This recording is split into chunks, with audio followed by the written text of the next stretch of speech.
আসসালামু আলাইকুম ওয়া রাহমাতুল্লাহ।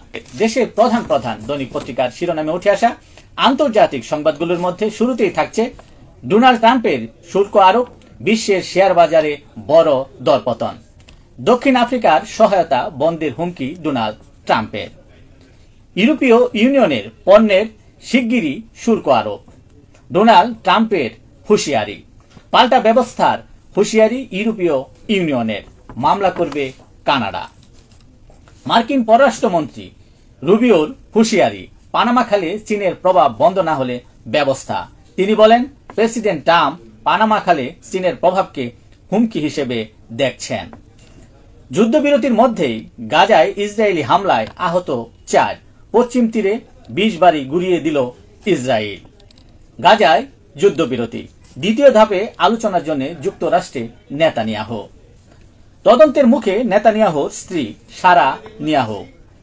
ভয়ভীতি প্রদর্শন ও রাষ্ট্রের সর্বোচ্চ আইন কর্মকর্তাকে হয়রানির অভিযোগ উঠে তার বিরুদ্ধে।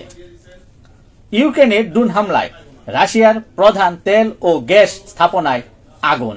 20,000 কোটি টাকার মার্কিন সহায়তা কোথায় গেল জানে না জেলেনস্কি।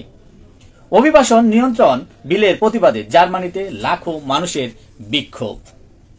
এই ছিল দেশের প্রধান প্রধান দৈনিক পত্রিকার শিরোনামে উঠে আসা শীর্ষ সংবাদ, জানিয়ে এতক্ষণ আপনাদের মাঝে উপস্থিত ছিলাম। আশা করি আপনাদের ভালোই লেগেছে। সার্বিক খবরের বিবেচনায় যদি আপনাদের কোনো অভিমত, অভিব্যক্তি, সমালোচনা কিংবা কোনো পরামর্শ থেকে থাকে তাহলে অবশ্যই কমেন্টসে জানাবেন। আপনাদের কমেন্টসের প্রত্যাশায় আজকের মতো এখানে বিদায় নিচ্ছি। আবারও দেখা হবে আগামীকাল ঠিক একইভাবে সারা বিশ্বের সংবাদ 7.30 মিনিটে। সে পর্যন্ত অবশ্যই সকলেই ভালো থাকবেন, সুস্থ থাকবেন। আসসালামু আলাইকুম ওয়া রাহমাতুল্লাহ।